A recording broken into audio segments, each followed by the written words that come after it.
All right, we're here with Eric Lippert again. Again. And we're going to actually be able to talk about what he's been doing. So it's like Eric Lippert 2.0? Yeah. Well, it's good to be back.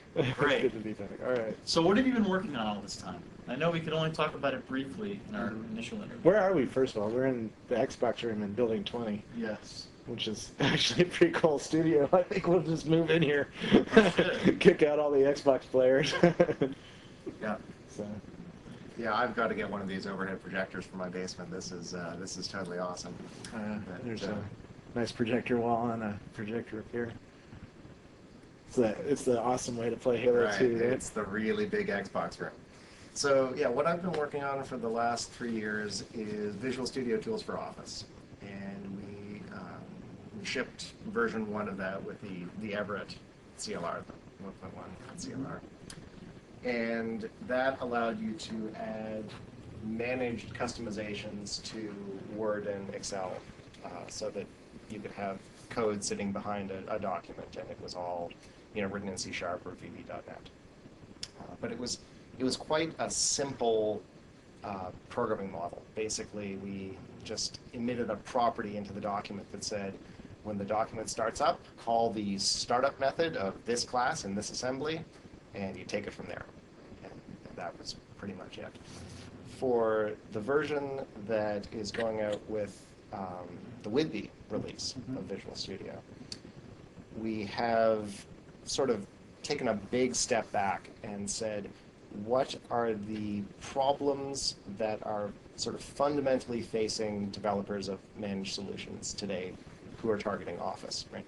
And specifically, we're not looking at home users, we're not looking at people who want to write little productivity macros. We are looking at the space of people who are rolling out complicated data managing applications across large enterprises. So this means that we're targeting professional developers who are writing in organizations where there's centralized control over how these applications are rolled out. There are a number of usability concerns, there are a number of security concerns that we had. The basic idea behind the programming model is, when you look at the problems that people have with large-scale data manipulation code in, say, Excel, something that you see all the time is people write code where they want to change some data somewhere, and the way they do it is they change the contents of a cell, right? Because that's what the Excel object model gives you. It gives you a really good model of a spreadsheet, right, of sheets and cells and charts and ranges and all of these things that are very spreadsheety. But if what you're doing is you're writing a system that manipulates invoices or expense reports or prescriptions or medical data or whatever, then you don't want to write code that manipulates sheets and cells and ranges. You want to write code that manipulates expenses and invoices and customers and big lists of drugs and drug interactions and whatever, right? You want to have your customization logic written against the model that you're trying to represent, right? Not against the way that data is represented. So, people who talk a lot about design patterns will immediately recognize this, right? This is the model view controller design pattern. Right? You have some data model, you have some view model, and you have some controlling logic that ties them together. Okay. So we took that idea and we said, what we're going to do is we're going to try and separate the view from the data as best we possibly can. And we looked at how this had been done in a more typical WinForms application. And the way they do it in WinForms is you build your WinForm in the WinForm designer, and you have some data that's in a database somewhere. You suck the data out of the database, put it into an ADO.NET data set, and then you use data binding to bind the offline information in the data set to the controls, right? So that when a control is updated, the data binding layer does some magic, who knows how it works, but the control automatically updates the data, and when the data is updated, somehow, it automatically updates the controls. So the two remain in sync. Right? So we did that for Office. We wrote a bunch of code wrapping the existing unmanaged object model. We wrote a bunch of managed code to do that. And all of that code provides a data binding layer on top of the view objects. So, for instance, you could have a range in Excel, and you could do simple data binding to it. You could have a data set, and you could say this member of this data set is bound to the text in this range, so that when the text is updated, the data gets updated, and when the data is updated, the text gets updated. Okay.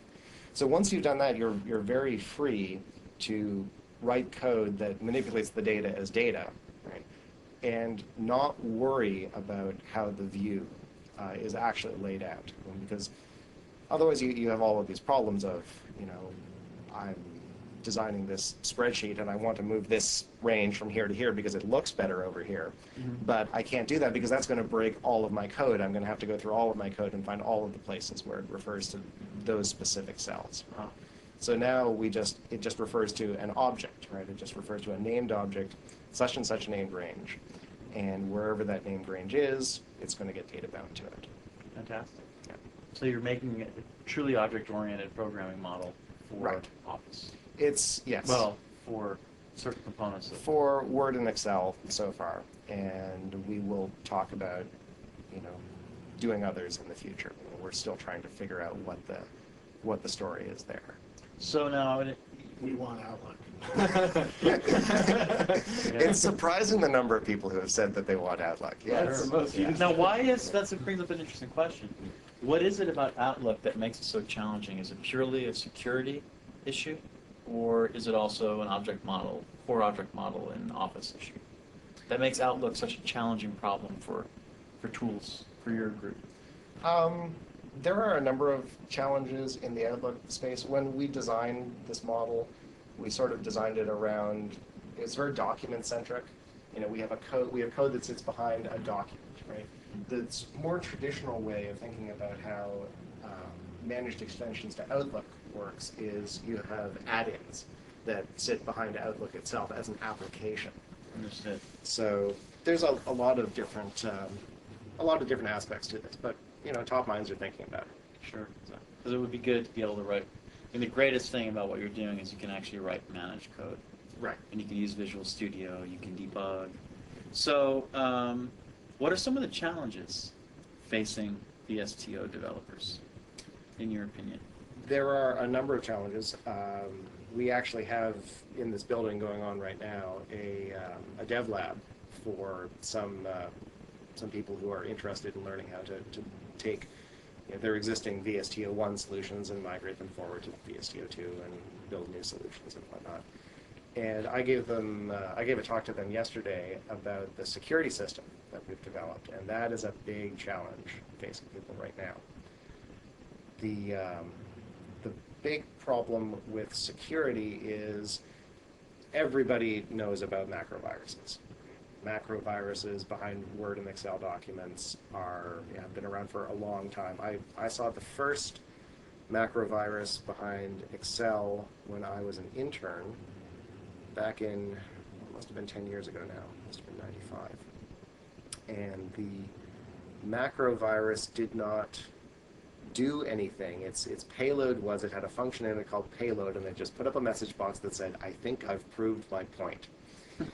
And what a nice hacker. Yes, basically providing a template for anybody to take that virus and put whatever they wanted in there instead of a message box that just gave a little sarcastic message. It was very important to us in designing VSTO that we not design the next generation of software tools to make macrovirus writers' lives easier. We want to make professional developers' lives easier, not macrovirus writers' lives easier. And this is a hard problem. Security design is always hard because the perfect security design is one where it is infinitely easy. It is zero cost for authorized people to get the work that they want to get done. And it is infinite cost for people who are not authorized to get work done or who want to harm you to get the work of harming you done. And the divide between those two is, it's not as sharp a sharply drawn line as you might like it to be. There's no way for a piece of software to determine your intention, right? All we can do is consume evidence about the world and try to make good decisions based on that evidence. So we took a look at how the .NET security system, how it grants trust to assemblies. And essentially what the .NET security system does is it has a policy system, right? And a policy is this thing that relates what evidence do I have about the goodness or badness of this code to what permissions am I going to grant to it. So you think about policy in the security space the same way you think about policy in any other space, right? Like foreign policy, or are we going to attack Iraq, or bedtime policy. You're going to bed at 8 o'clock tonight and you're not going to argue. But I don't want to go to bed at 8 o'clock. I want to go to bed at 9. Well, our policy is that you go to bed at 8.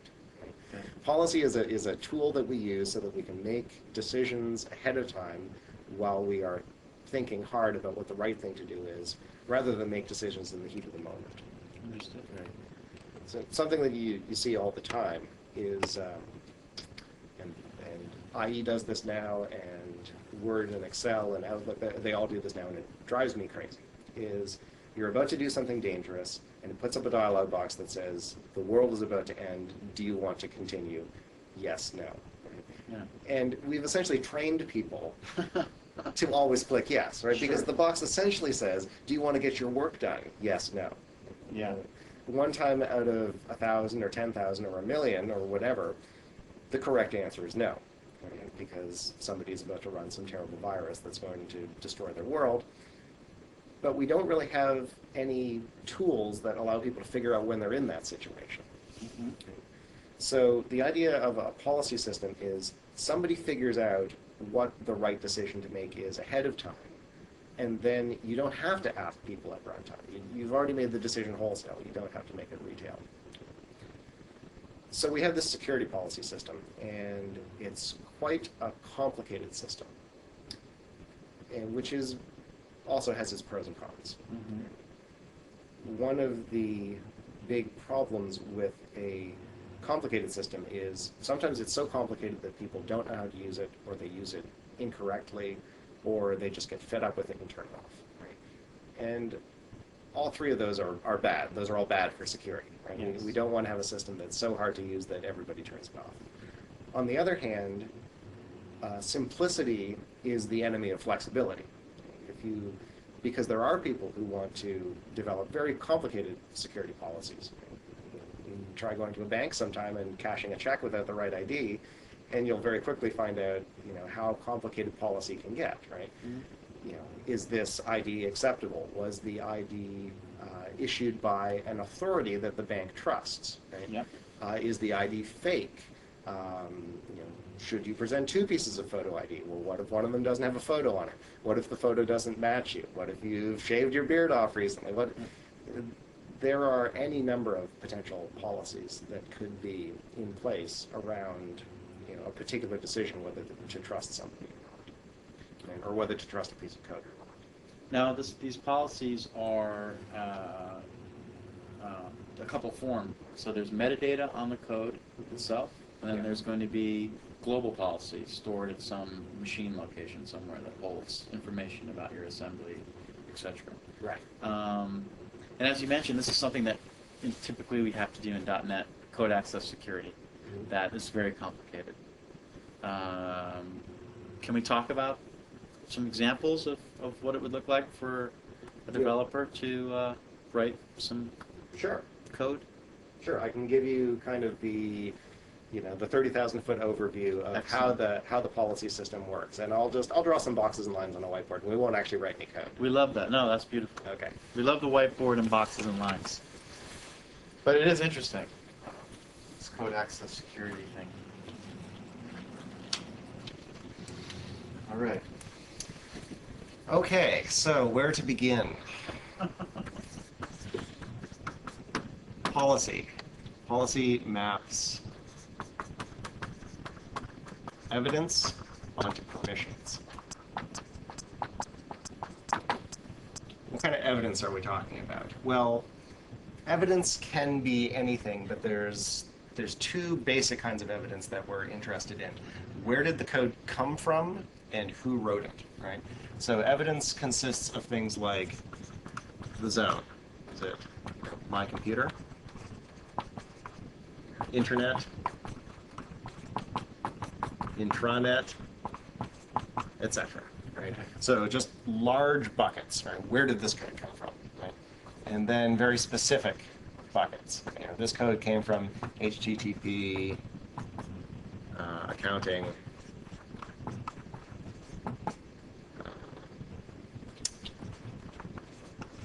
budget.dll. It's a very specific location information. So that's kind of the where did this code come from side. And then there is also information about who wrote it. Right? So you talk about the strong name or the publisher certificate. Right? These are both ways that we have of, with cryptographic strength, determining did Microsoft actually write this code? Okay. What version is it? Et cetera, et cetera. Okay. Strong names and publisher certificates get confused all the time, so I want to kind of briefly disambiguate them. Both cryptographically identify who wrote a particular piece of code, but strong names were not actually designed to solve the security problem of identifying who wrote a particular piece of code. Strong names were designed to solve the DLL hell problem. So you go to load a piece of code, you go to load foo.dll, right? And in the bad old days, there were two potential problems. One is you didn't know what version of foo.dll was installed on the machine. And the other is, for all you know, some evil hacker put his own version of foo.dll on the machine, and you are now about to load some code that's going to destroy your world. Right?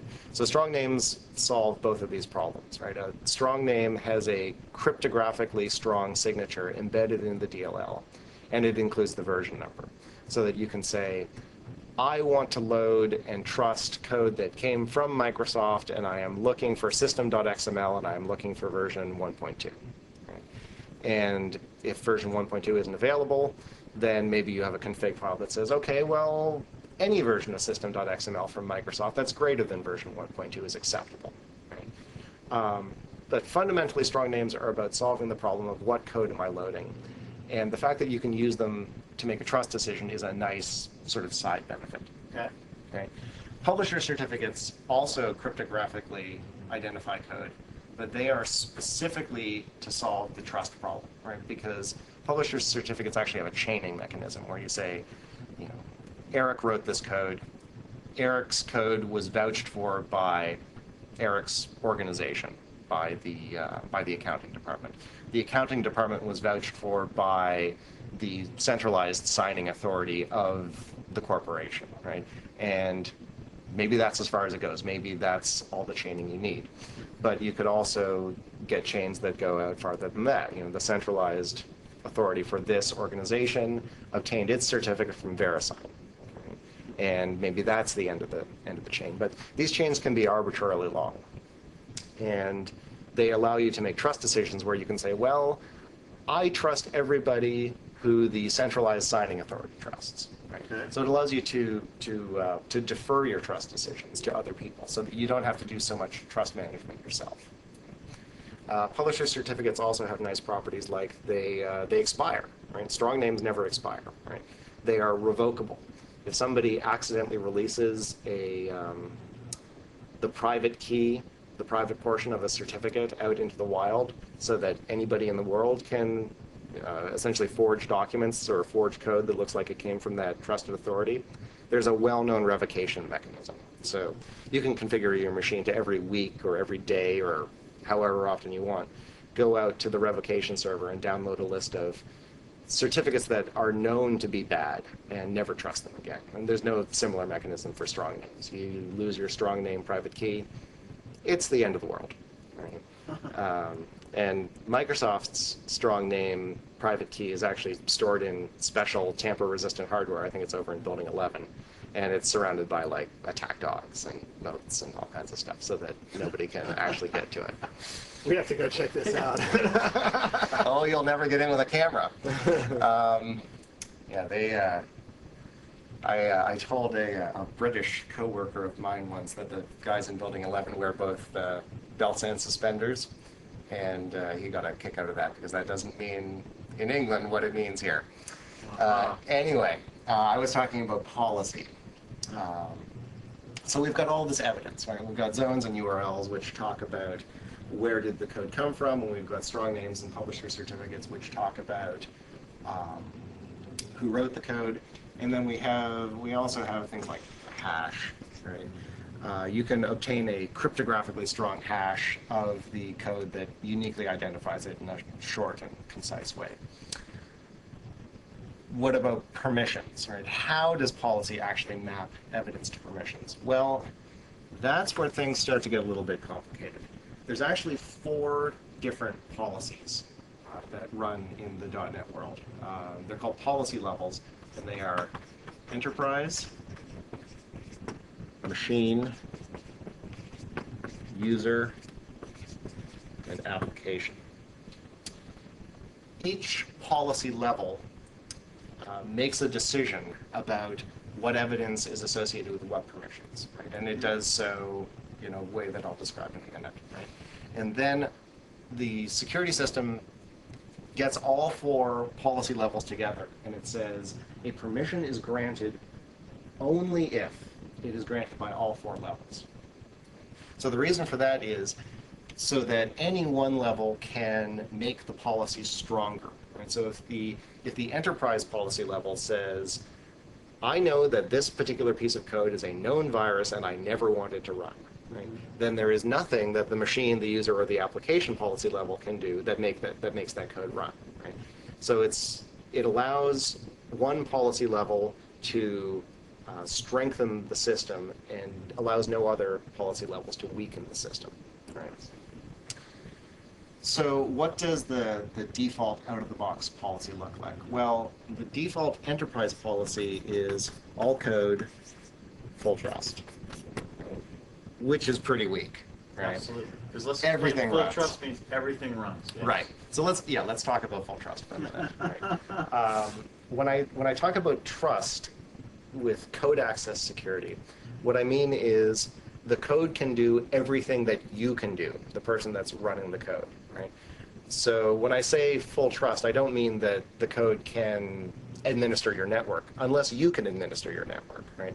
The code access model and the user security model, what is usually called the role-based security model, because it's concerned with what role do you have? Are you an administrator? Are you a power user? Are you an accountant? What are you?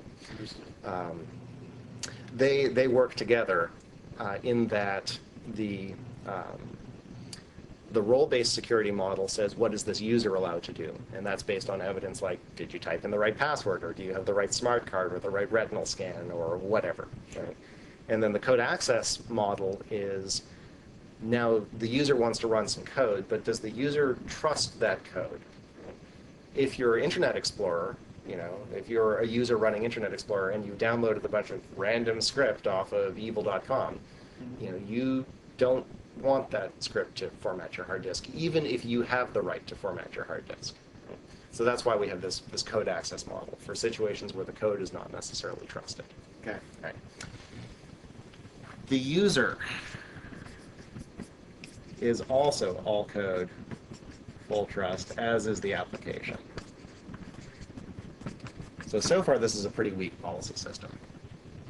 The machine policy level forms a tree, right? And it says all code, no trust.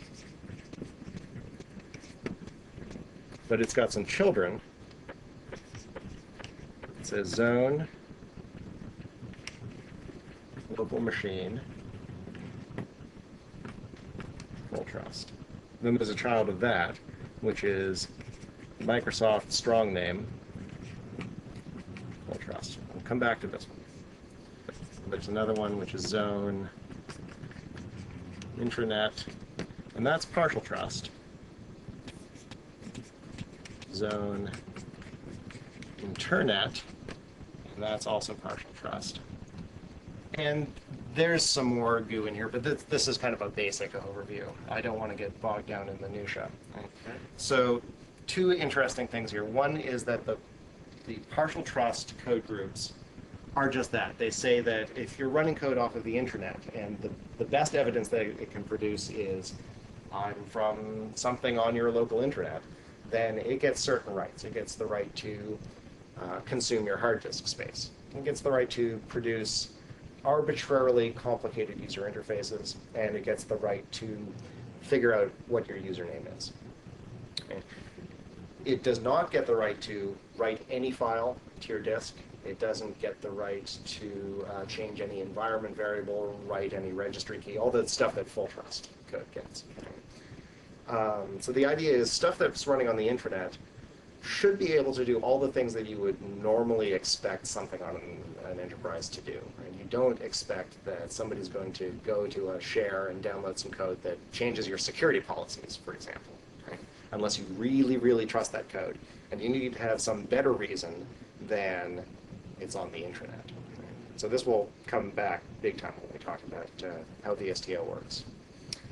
For the internet code group, it's very, very limited. It gets to consume something like 10K of your hard disk space for just like little cookies and stuff, and create very simple user interface elements. Because we don't want code that came off of the internet to be able to do things like create dialog boxes that look like the password dialog box, right? To try and spoof you into typing in your password, and then the password gets sent to some website somewhere. So you'll notice that the all code group grants nothing.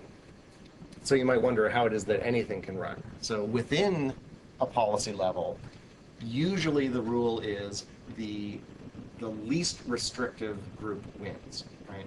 So if some code was on your local machine and it had the Microsoft strong name, then it would match three groups. It would match the all code group, the local machine group, and the local machine Microsoft strong name group, and it would get the least restrictive permissions. Full trust. So it would get full trust. If it were on the internet zone, right, then it would get nothing from the all code group and the partial trust internet permission set from the internet group. So this would be the one that would be granted by the machine policy. The enterprise, user, and application policies would all grant full trust, but the security system would take the most restrictive of those. Right? So it would only grant partial trust because the machine code group is the most restrictive, so it wins. Yeah. Right. So how does this relate to Visual Studio tools for Office? When we were designing the system, we were thinking about how are we going to make trust decisions about when a document is allowed to load code and what that code is allowed to do. Right? So the first thing that occurred to us was, wouldn't it be nice if there were a partial trust model? Because if there's a partial trust model, then it's just like IE, right? You pull some code down off the internet, it can run, it can do some things, but if it tries to do something that's particularly bad, it won't be able to. Mm-hmm. Unfortunately, or perhaps fortunately, depending on how you look at it, the Office object model is sufficiently powerful that that's pretty much a non-starter. Right? Office is all about taking data and manipulating it in some very rich ways and being able to take the data and put it on your disk, and it can be arbitrary data. And once you're talking about putting arbitrary data to arbitrary disk locations, you have to demand full trust, right? Because code that can write arbitrary data to arbitrary disk locations can take over your machine. Right? So we made this decision early on that we were going to have to go with a full trust model for this release, and we would like very much in future releases to do partial trust models, but that is way, way off in the future. We have not even begun to get the infrastructure in place for that. So, given that we are going to require full trust, what is suitable evidence for granting full trust? Well, we have two problems. Right? The problems are the document and the code. Right? If you have a WinForms application, and that WinForms application has a couple of buttons on it, right? it is the code, it is the DLL that sits behind that, or the exe that sits behind that WinForms application that determines what the text is on those buttons. Okay?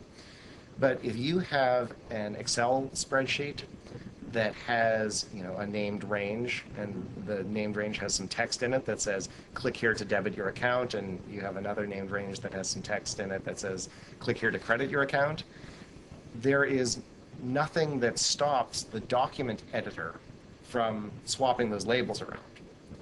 So we have a repurposing problem that WinForms applications don't have, in that we do not fundamentally have a strong connection between the code and the user interface that code is running in. So we made a decision that said we have to be able to trust both the code and the document independently.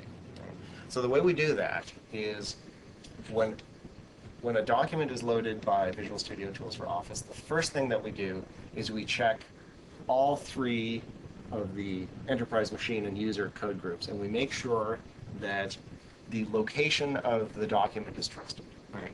So the out-of-the-box policy would be, well, the enterprise code group trusts everything, the user code group trusts everything. The machine code group grants full trust to documents that are on the local machine, so a document on the local machine will be given full trust. So that's fine. So let me ask you just a quick question. If I go to a website, so I have, first of all, I have the framework installed. Right. I go to, x.com. Right. I look through some stuff. Ooh, this is an interesting .doc file. I click on it, right-click on it, and say Save As. Save it to my hard disk.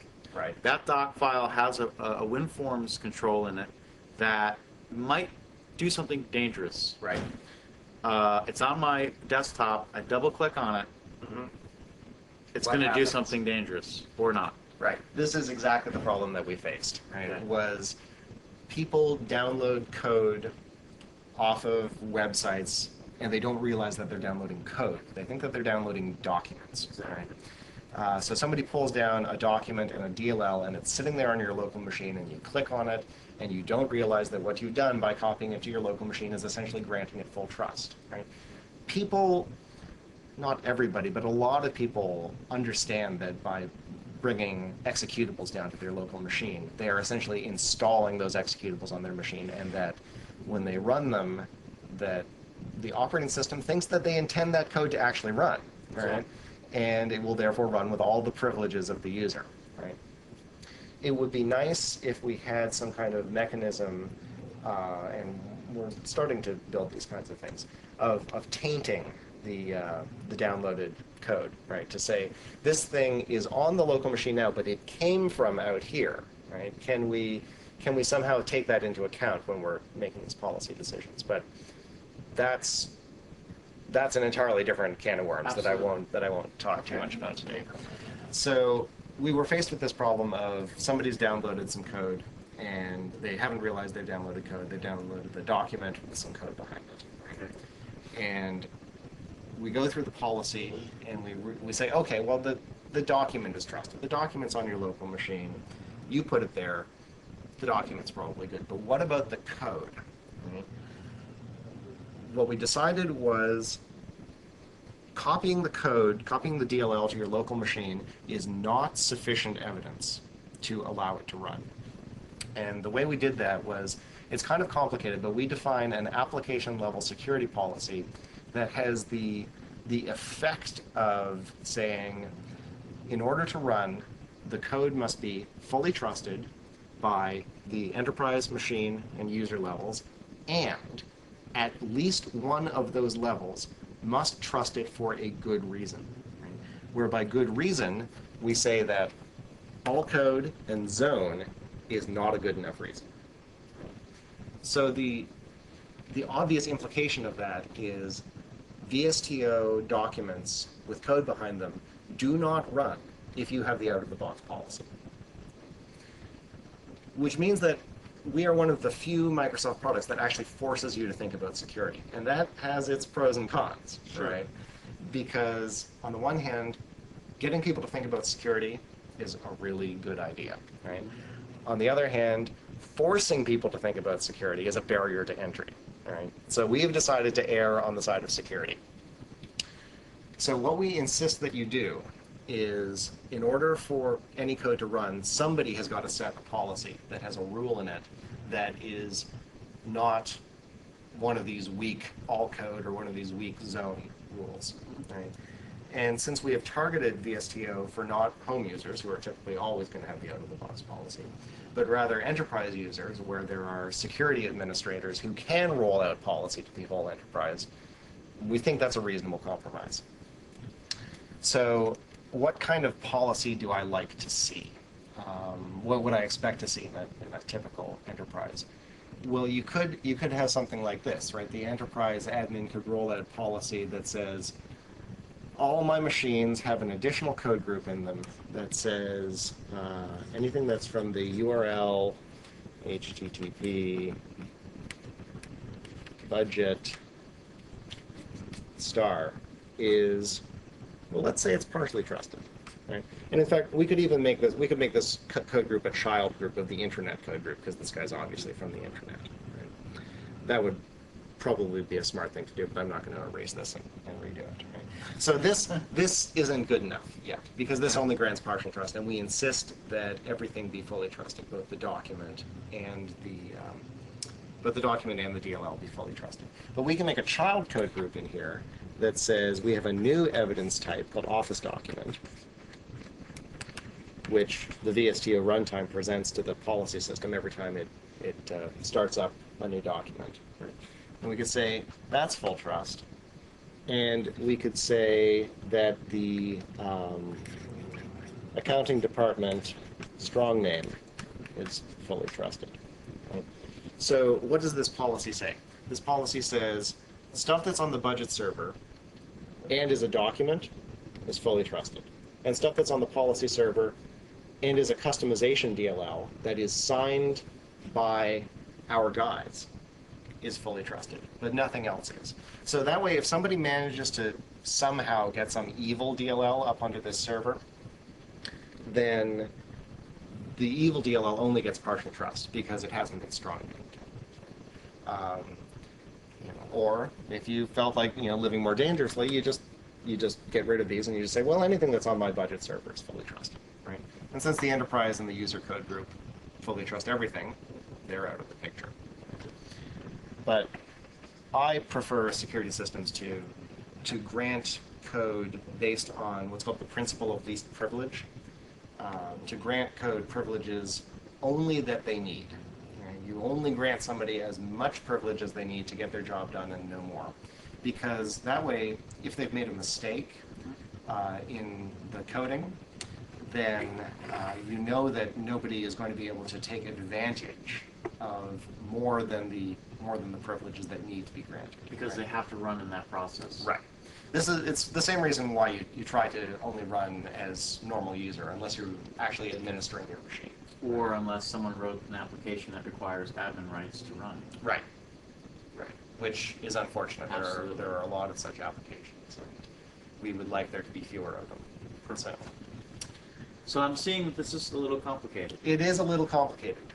And something that we've heard feedback from a lot of users is, well, it's... But I really like. Yeah. I think it's an admirable thing that what you guys have done is erred on the side of, hey, you downloaded the stock, you double clicked on it, and it's not going to run. Right. And we're sorry, but because you think it's just a dock, and we've enabled new functionality where actually it has executing binary code behind it, we're not going to run it. Right. So I mean that's not a bad thing. No, it is a good thing. Yeah. But it's also an evolving story. Like, we are well aware, and the CLR security team is well aware, that this is not the be-all and end-all of potential security systems. Sure. So something that we're thinking about a lot lately is this mechanism, is it too flexible for the general use of people who want to do just VSTO customizations, right? Should there be some simpler mechanism in place where you could have, say, a list of, here's my long list of known to be good documents and the customizations that go with them, and I'm going to put that list up in a place that I control, that my administrator controls, and every time we go to load a document, we go up and we check it, is it on the list, right? That's a very simple security model. And it's simple enough that people understand it, but it's not very flexible, right? It suffers from the problem of, well, what do you do if you have tens of thousands of applications in your organization that are code behind documents, and how do you keep track of all of them, and how do you manage versioning, and that's why we have policy, right? That's why policy is, yes, this is a complicated tree, but it's a tree with, a dozen or fewer branches on it, as opposed to thousands and thousands and thousands of things listed off. So there are always these trade-offs in any design of a security system. There's always a trade-off between, can we make it simple enough that people understand it, but can we make it buff enough that attackers are actually foiled? That's a great point. Yeah. So it's an ongoing process. Sure. I mean, and actually, it's not so unbelievably, it's not like writing multi-threaded code, right? I mean, this is understandable. Yeah. And average level developers and architects and whatnot at the policy level can do this. So when you talk about creating these policies, how exactly are they created? So is it in code? Or is somebody editing an XML file? Are they running a tool? Any of the above. Okay. So there's an object model in the system.security.policy namespace in the CLR that you can use, and you just write a bunch of code, and it looks just like any other tree manipulation. You create objects, and those objects are membership conditions, and you say a policy is a tree of code groups where each code group has a membership condition that determines what evidence it matches, and then each code group is associated with a permission set, and a permission set is a collection, and it's a collection of permission objects, and et cetera, et cetera, et cetera. Okay. That then gets serialized out as a XML file, and you can go and you can play around with those XML files. And also there's a management snapping tool. I think it's MSCOR CFG, MS Core config, that presents a nice graphic user interface that has a tree view, and you can go through and you can click on it and see what your security policy is and add new groups. Great. There's an option in that. You can right-click on one of the nodes, and it says export this tree. So you can say, I want to create an installation file for my enterprise policy because I'm going to roll it out across my network, and then use whatever tool you would use to propagate any other installation across your network in SMS, or just email it out to people, or put it on a well-known share, or whatever. So now, what have some of these, you mentioned that some of the customers here have had concerns. They're developers, enterprise developers. What are some examples of some concerns they've had with this model? Well, without getting specifically. The concerns are, of course, that everybody wants it both ways, right? People want a system that is simpler, in that this is obviously a learning curve, right? This security system has what we call a high concept count, right? Where in order to understand how to use it correctly, you need to understand a large number of concepts. You need to understand policy levels and how they work together, and how permissions are granted within a policy level, and how that differs from how permissions are granted across a policy level. You need to understand the whole thing. That's the big problem. Not just that it's complicated, but that there's not so much of a gradual learning process, right? To kind of get your feet wet. You really have to jump in with both feet and figure out how the security system works, right? So on the one hand, people say that this is too complicated, I would like something simpler. On the other hand, sometimes those same people say, and I have the following problem. I need to be able to email a document to my coworker who's in Uzbekistan, and he needs to be able to run the code that's behind that document, and he needs to be offline and he's disconnected from our corporate network. And oh, by the way, there are evil hackers that are also sending him documents. And so how do you do that? Well, how would you do it if you didn't have a security system? Well, one thing that you could do is you could say, okay, I'm I'm going to zip up the code and the document. And I am going to put a password on the zip file so that it can't be tampered with in transit. And I'm going to put that in an email it to the guy. And how's he going to know what the password is? Well, I'll phone him, right? I'll phone him up and I'll tell him what the password is, and he will recognize my voice. He will have, certainty that I am giving him the real password. I'm not some evildoer that is trying to send him some zip file that has a virus in it and telling him the password of that file. Okay. So think about all those operations. I mean, what we're talking about secure channel communication to exchange a private key so that a message, the assembly and the document, can be transmitted over an insecure network.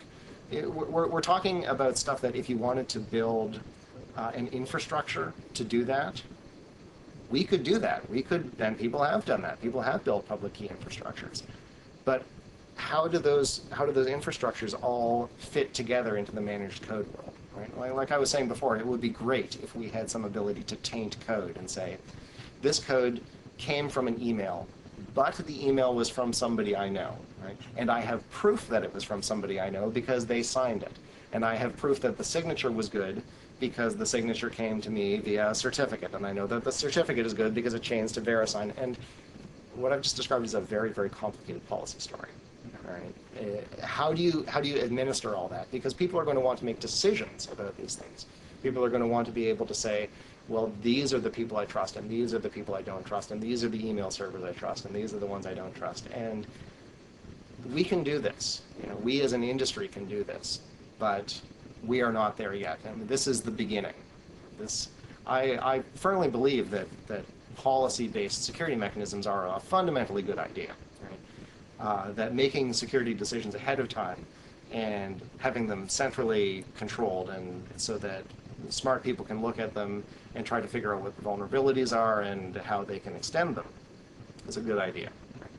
Which is not to say that policy systems aren't open to abuse. Right? I mean, we can all think about organizations around the world where the goals of the organization seem to be to serve the policy as opposed to the policy serving the goals of the organization, right? I mean, those organizations are called bureaucracies. And I don't want to work in a bureaucracy any more than you do. Sure. Well, it's definitely a very hard problem.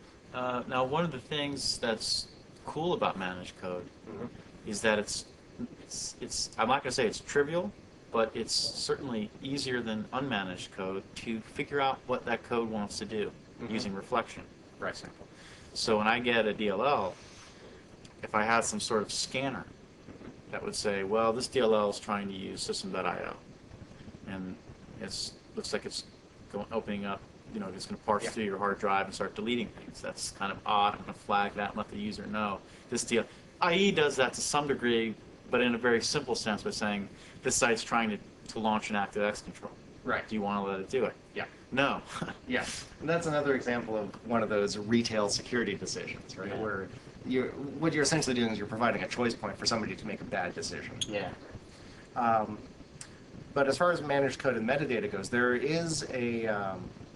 are 3 assembly level attributes that you can put on an assembly that say, this assembly requires the following permissions, this assembly never requires the following permissions, and this assembly would like to have the following permissions but can live without them. Right? Okay. And those are the permission required and permit only and request attributes.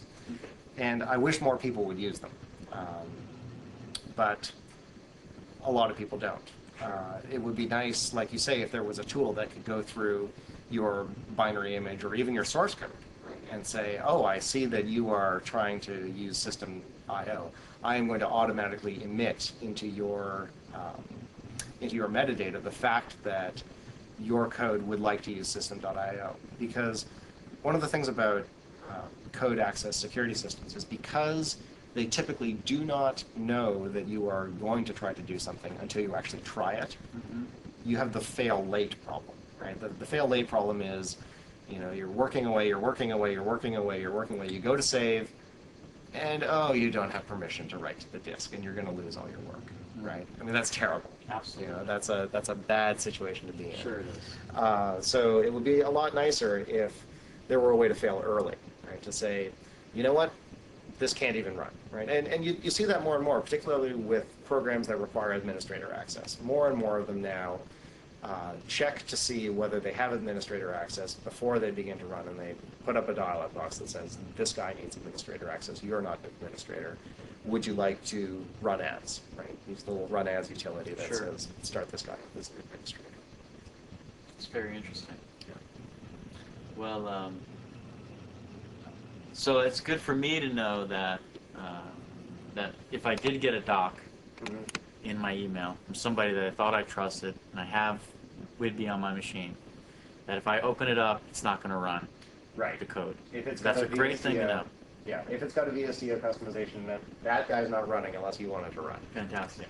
I mean, and that's a good thing. And as you said, this is going to evolve, and there's certainly more benefits to being able to write managed code against the Office framework than worrying about the complexity of policy. I mean, the fact is, these are enterprise engineers. Yeah. They're quantitative skill set. They're engineers, so they can handle learning about policy. And I mean, that's an important thing to remember. Managed code makes things easy, but it doesn't mean you no longer have to be an engineer. Right. I mean, it's an incredibly important point. And even though it's easy to drag something onto a form and new something up and not worry about when it gets disposed and stuff like that, you still need to think. Right. And it's Well, it's something that I tell people who say, you know, my life is so complex now. Wasn't technology supposed to make my life simpler? It's like, no, technology was not supposed to make your life simpler, right? Technology was supposed to make your tasks easier, right? If I want to get a message from here to Australia, there's a certain amount of complexity in my life. I have to know what my email server is and what my password is and blah, blah, blah, blah, and what the email address of the person I'm sending it to is. But I don't have to build a boat and sail to Australia, which is a considerably more complicated problem, right? It's so complicated that, you know, before, you know, mass communications was invented, sending information to Australia was extremely expensive, right? Now it's extremely cheap, but we pay for that cheapness in the form of some complexity in our lives, right? And it's the same thing with security policies, right?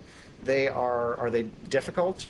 Sometimes, yeah, they are. You know, is there stuff to learn? Oh yeah, there's a lot to learn. You know, I have just scratched the surface with this little talk here. But is it better than no security system at all in a world with, you know, an internet full of hackers who are trying to destroy your personal data or capture it for themselves? sure. Yeah, it probably is. Or worse yet, get on your machine and you not know that they are there, Yeah. running in the background, stealing. Yeah. Doing That's- who knows what. Who knows what? So this is great. Thank you for your time. We appreciate seeing. This is what you've been working on since we first saw you.